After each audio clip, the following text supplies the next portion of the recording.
go. And we are live. Master T wanted y'all to see her eating her peach cobbler from her mama. She got some good peach cobbler, guys. Like, and that she didn't give me in. That's okay though. She eating it on air live. That's okay. I see how you do. But look, it is week 18 and we are starting the recaps now. We're not even gonna wait. We starting right now. This was the first two games of week 18. The Panthers and the Buccaneers started today at 4 o'clock. Oh my gosh. Master T, I know. I don't know if he's in Hall 7 or not. I have to hold on. Let me finish. Let me laugh at this. Let me tell you how hilarious this is. The fact that both teams have to go for one of us. That's right.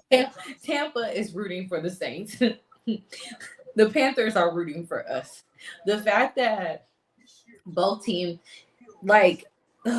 it's hilarious because even Scott and Ryan both said at post game, before, they was like, it's funny because both teams, both of us did way better at the end of the season than we did at the beginning of the season, and the two teams who are in it are literally they did worse at the end of the season than the beginning. Tampa really messed themselves up because they were 6-2 by the they were by week 8. So they literally controlled their own destiny and they messed it up. And now they're just waiting for us, which we're not gonna lose. So sorry, Tampa. But the hilarious part is neither one of us. The funny part is literally the Falcons Saints rivalry is more it's more for us because we'll just be it's bragging rights. But for them, they're more into it now than we are because of the fact that they have really something to go for. So I'm not gonna lie, this is hilarious to me. High five. This is the first time I might high five an Aints player and be fan and be like, yo, do you know how much chaos that we're about to our game is just causing just because? That was a very both games today were very defensive, very low scoring games. I mean, the first one was 16-14 was the final score. That is a very low scoring game. Tampa Bay had been putting up a lot of points, but they had 21 first downs today and a total of 338 yards total. And once again, Baker did not. They still didn't show up. Neither team showed up. So they did not really show up because I looked at it. I was like, wait a minute, Baker won all of that. He was 16 of 22 for only 203 yards, 1 touchdown, 1 interception, and he was sacked twice. And they rushed for 140 yards. So it wasn't like they were playing phenomenal football. And the Panthers, Bryce was what? 24-35, 266. Once again, it's almost like neither one of them came in there playing like they really needed. More of the Panthers, I was a little bit more disappointed because it's all y'all needed to do was win. Heck, they could have tied and it would have worked. Yeah. That's literally what it is. They either could have won or tied and it would have worked. Now they're just hoping for our game to either we have to win for the Panthers, period. And then the Aints just need to tie us or to just win for Tampa. So, and it's hilarious enough that either way, even if we win, it becomes a whole 3-way tie that the Panthers just win out for us. But, well, got to be more careful. I really didn't see the game, the first one. I just saw the score, the ending score. And I was very shocked. It was defensive. There wasn't a lot going on. I was watching it and I was just kind of I was rooting for the Panthers, but I was just kind of but once again, I looked at it and I was they started the game. I literally said, I don't know. I feel like the Bucks gonna end up winning. After they started, I feel like they might end up winning because they're at home.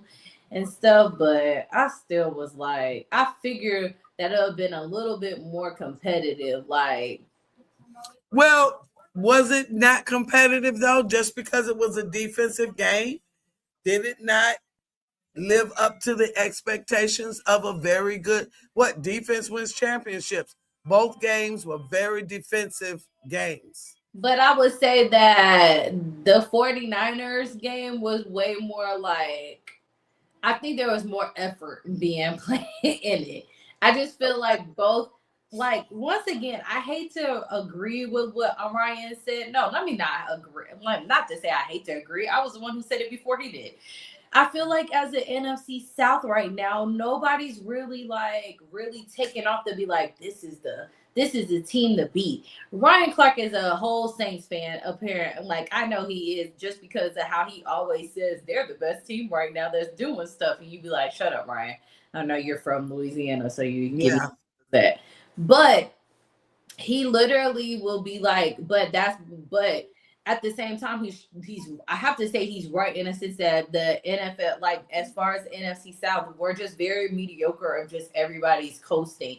Even the last couple of seasons with the Bucks being champions, like NFC South champions, we're still like the bottom of the barrel. Like, if there wasn't any like, oh, we're doing divisions, and if not every division needed to be represented in playoffs, we wouldn't even been in it the last couple of seasons, because we don't have winning records. Like, literally, if you think about, look at it, the NFC South champion that's about to go in there is going to have a losing record of 8-9. Yeah. And last year, I think that was the same thing too, that the Bucks were 8-9 and made it to it. Like, it's like every year we're like losing. So, I mean, well, the final score of that first game was 16-14, and then the nightcap. That was a good game. Man, the 49ers and the Seahawks. Let me tell you something. You talk about defense win championships. That final score was 13-3. Seahawks, 12th man. 12th man. I'm telling you that. I'm shocked, but I'm not shocked that the score was 13-3. All we've been talking about the whole season was Seattle's defense. They look like the Seattle defense that won the Super Bowl. And what makes it better is that, like, even though, but Sam Darnold also was able to make plays when he needed to. Yeah. That's what makes it even better. And I didn't know this, but he is the second quarterback in NFL history to have 14 plus win games.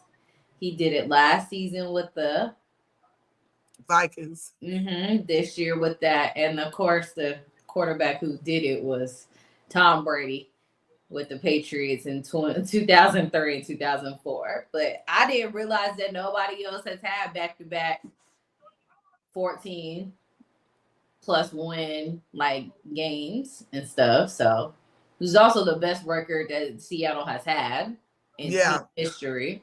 And he was 20 of 26. That was phenomenal. Now, he didn't have any touchdowns, but the key is he had no interceptions. That's it. He did almost have one, but it just so happened that 49ers stepped out of bounds. But they rushed for a whole 180 yards as a team. Listen, they look good. So the question I have to ask for real on this one was, because I sat and thought about it, because Brock ended up getting a little hurt in the process, especially towards the end of the game and stuff. And I had to, like, around the like final play and stuff. And I literally was thinking, was it worth it? Like, should you have just been like, okay, like after you started to see like we're not about to possibly do this, and we sit our starters because next week they gotta play, and they've already got a banged up offense. Pause there, because I wrote it. Hold up, I gotta get my phone started. Okay.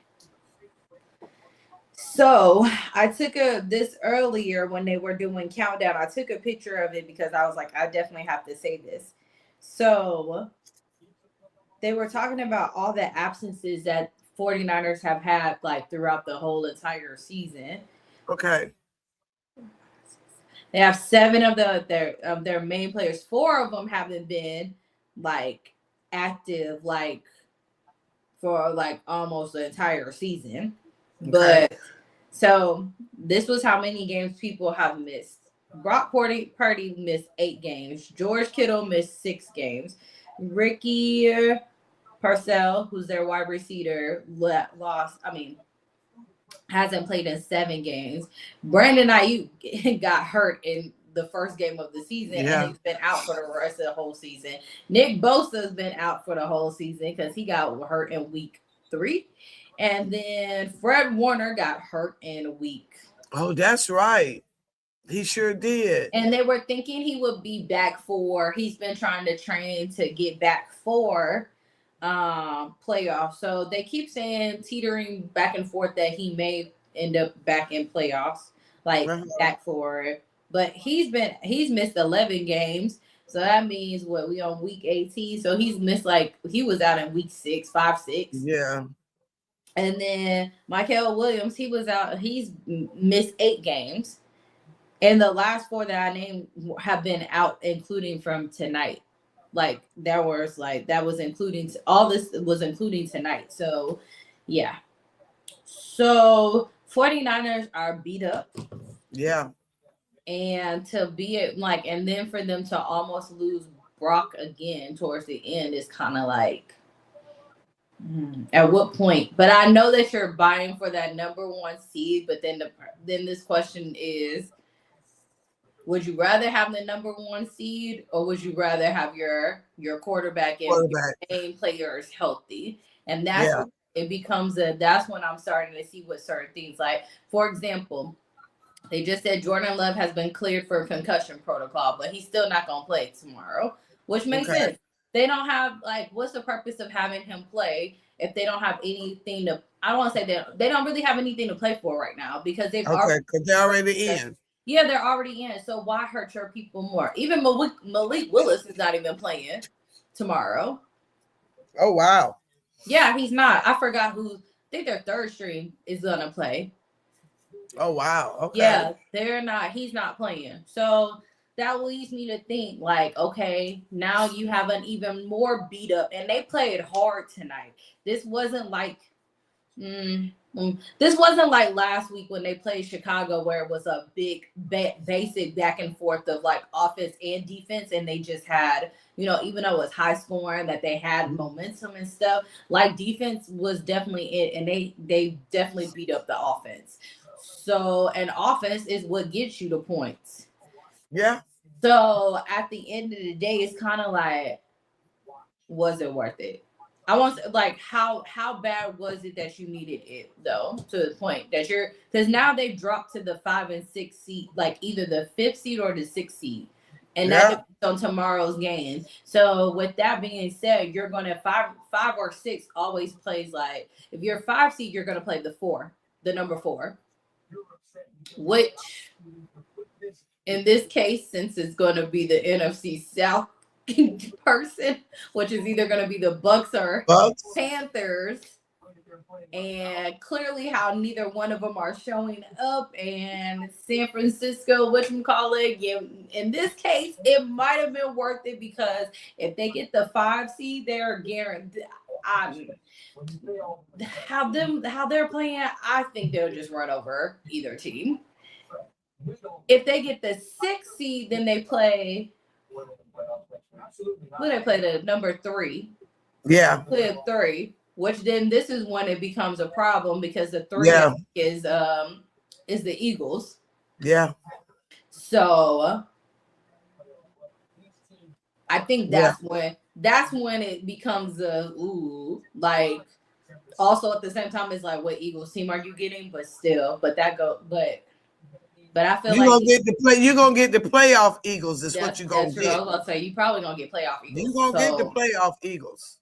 So at this point in time, I don't know if it was really we gonna see how this pans out, but hopefully it goes in their favor that they get the South. I know I should not be going against the NFC South, but we're not in it, so why should I care at this point? You guys are the perfect spoilers. You guys, you have, although you may not be the winners of the NFC South, you have everything in your hands. I know, I love it. That's why I'm like, I was like, why is she so excited about doing a recap tonight? I'm like, what? because it's a great spoiler. Everybody, like, even if it was an H fan on here, I would see how excited they are too. Like, this game is a great spoiler. Like, it throws everything, and I feel like it's even better. I literally, really, really am so hoping that we win, so that way that Carolina can, because I'm so tired of Tampa getting in there. And like, I feel like, honestly, Tampa, to a certain extent, is not really a great representative of us right now, because I feel like after the whole thing, when they won with Tom Brady and stuff like that, that was literally the only reason. And then they started, like, slipping. Like, every time now that they've gotten into the playoffs, they usually lose in the first round. Yeah. I think only one time they made it to like the second round, but other than that, they usually lose in the first round. So, Carolina, we're doing this for you. Hopefully tomorrow I'll have another recap of saying that we did this for you, and also laughing even more. This week 18, I'm telling you, these games are so important. I'm just... I'm nervous. I'm excited. I'm anxious. I'm all of the above. And also, let's even go to about y'all's game. Let me explain to you how I'm kind of a little indifferent right now, because I feel like they're going to put Lamar in, and because they've already said it, and I know you want Lamar, but I feel like, for like, as watching outside of it, I kind of want, if it's more like a more interesting game, I want Tyler, but maybe they might switch him in. I don't know, but it seems like Lamar's gonna do it. But I may be over here speaking and shooting and like jumping the gun too much, because we may get playoff Lamar, who comes in, and I mean like playoff before we get to AFC Championship game Lamar. Although he still has the best catch, throw to himself catch I've ever seen before. And TJ is supposed to be playing. Yeah, I don't agree with that. I don't either. I do not agree with that. Let TJ rest and at least get to playoffs. Like, do not let him play. And if you are, what are y'all giving him? Like, limit his stuff? But yeah, I think that's kind of dangerous for him. And I'm very concerned about that. Speaking of other things that happen in the NFL with health people wise, Chris Olave had a blood clot in his system. So he's definitely not going to be playing on Sunday against us. But I'm happy they caught it early. I'm all for that.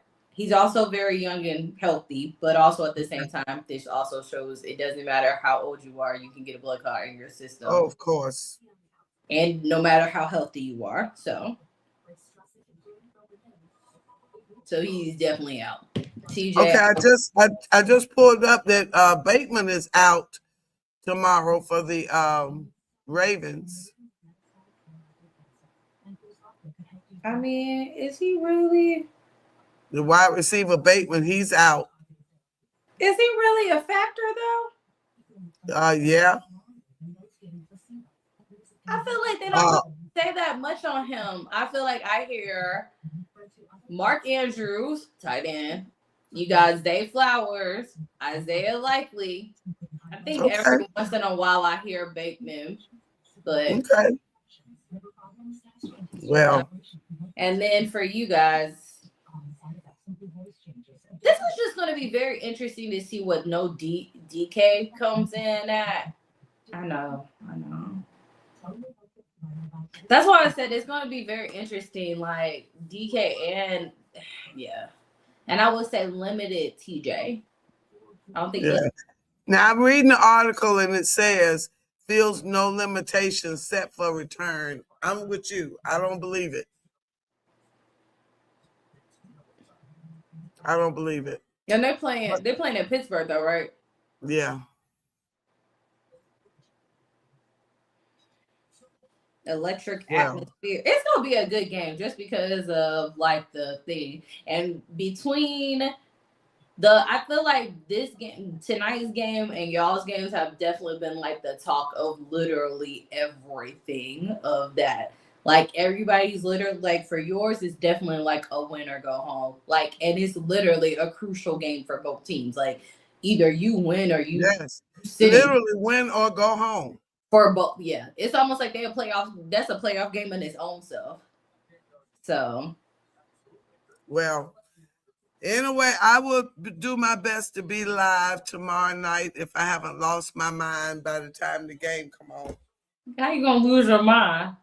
I don't know. Well, I'm so nervous about the game. I hate that we are even in this spot. Yeah. But anyway, I'm excited.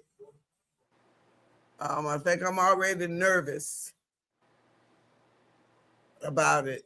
So I feel like when the game comes on, you're gonna have a different tomorrow. I feel like that with certain games, I'll be sitting there like, I don't know. And then all of a sudden, like right when the start of the game, I might change. Like I may have thought somebody was gonna win. And I'll be like, I don't know, something just feels different. So you may feel that way when the game comes. Maybe. Say, ugh. Or hopefully it's a yay and not one of those, ooh, I don't know about this. Yeah, I hope so. But we just wanna we're gonna I'm gonna go live as much as I can tomorrow throughout the day, as much as I can. Might not be a whole game, but it'll be a little bit here, a little bit there. Yeah, she got to save her energy. I got to save my energy for tomorrow night. So we'll have it here post game. Yes, we will. Win, lose, draw of Miss Natalie's reaction to the game. Because since it's the last game, so we gonna get her fresh off of. We gonna get her fresh. Y'all will catch me either laughing or crying. I can't cuss, but anyhow. Technically you can, but not really. Too bad we don't have like a beep button. Yeah, we would be beep, beep, beep, beep, beep, beep. I'd be like Todd Bowles. That was how the bleep, how did the bleep, the bleep, bleep.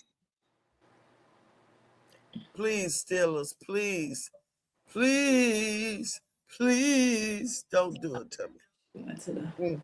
Lord have mercy. That's how she, you guys, I can't, the reason why I can laugh like this is because how I be acting in the state. I be at the edge of my seat doing that. All right, so tomorrow I'll be on. Look, if y'all haven't already subscribed, you need to, because ain't no telling how many times we going live tomorrow. Ain't no telling. It ain't. Are y'all at home tomorrow? Oh, child, ain't no telling. We are at home, and that's the biggest game of the season. The funny part is, this is how, and I thought about this too. I don't know. I was in the shower the other day, and I really started thinking, and was like, where did these NFL rivalries start, and how did they become what team became became rivals? Because somebody was asking me about like the Falcons-Saints rivalry, right? And I was like, I don't know when it started or whatever. I just know it's the test of time. You become a Falcons fan, you just do not like the Saints out of all of them. But the person asked me, which is true, and be like, well, it's interesting because it's true that Carolina is closer to us than New Orleans. Same thing with Tampa. Both of them are closer than us, and it's like, well, which one? So the same thing with Packers, Bears. Like, how did them two become it? How did Ravens, Steelers become it instead of, the other one? I can understand. The only one I probably would understand for real is the Browns and Bengals because they're literally Battle of Ohio because they're Yeah. in the same state. But the other ones I want to know, like, how do Eagles and Cowboys, they're like too far.